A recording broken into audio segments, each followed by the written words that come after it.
C'est l'un des 3 départements de la région de Sédhiou. Goudomp est bien logé en bas de la carte au sud du Sénégal, non loin de la Guinée-Bissau. 7,75 km sa superficie, une population estimée de 15 à 16 habitants avec une forte densité.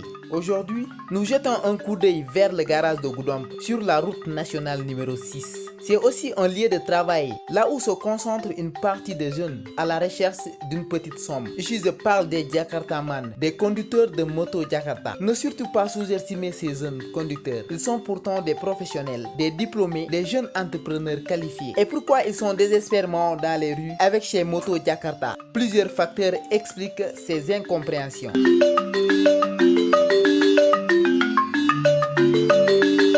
Le fait de conduire est dû au manque de moyens.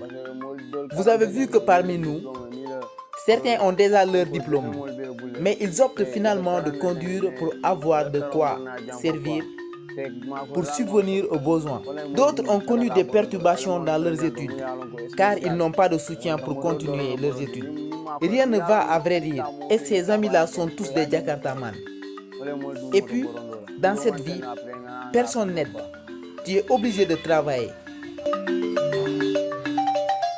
Le marché hebdomadaire, communément appelé Louma, est aussi un lieu d'où se regroupent des vendeurs de diverses régions avec de diverses marchandises, selon lesquelles des habits, des matériels agricoles et scolaires, des denrées alimentaires et tout autre bagage que la population aura besoin. C'est aussi un commerce d'une autre manière qui se passe partout dans la sous-région. Ici, nous sommes à Goudomp, à la rencontre de ces vendeurs, en ce jour du mardi qui marque le tour de Goudomp. Longtemps considérée comme une activité génératrice de revenus et lucrative, ces vendeurs peinent à se ressaisir face ou en dehors de cette pandémie de coronavirus qui a fait basculer l'économie en général. Juste de la fatigue, nous sommes très fatigués, puisque ça ne cesse de s'accroître du jour au lendemain.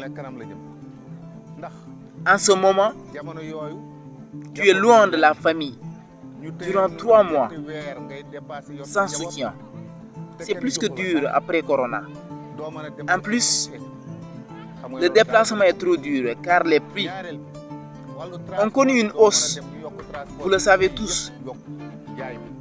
Vous savez qu'un dénudé ne pourrait rien faire face à cette pandémie de coronavirus sans soutien. C'est fatigant, puisque les prix stagnent toujours jusqu'à présent. Il n'y a pas d'aide. Ce commerçant-vendeur se confie face au choix des jeunes qui préfèrent emprunter une autre voie, différente du commerce ou autre. Le manque de moyens, le coronavirus dans lequel la population est restée confinée durant des mois et des mois, chez le chômage technique. Ce sont pratiquement des causes d'ailleurs de l'immigration clandestine, nous explique ce vendeur. Personne ne veut souffrir. Si vous voyez qu'ils empruntent ce chemin, sachez qu'il n'y a pas d'aide et qu'ils n'ont pas de soutien personnel pour vaquer à leurs préoccupations.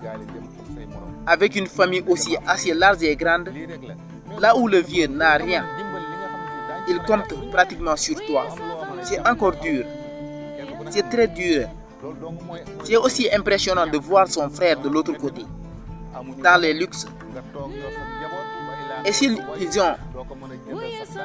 s'ils ont des soutiens, ils n'iront pas tenter leur vie ailleurs, dans la Méditerranée. Puisqu'ici au Sénégal, l'obtention du visa reste encore quasi compliquée. Même moi, j'ai tenté 3 fois la Méditerranée, mais c'était un échec total. À l'instant, je suis adulte pour abandonner la famille. Avec cette pandémie de Covid-19, c'était insupportable avant, mais après, c'est très dur. Nous vivons dans le vide intérieur.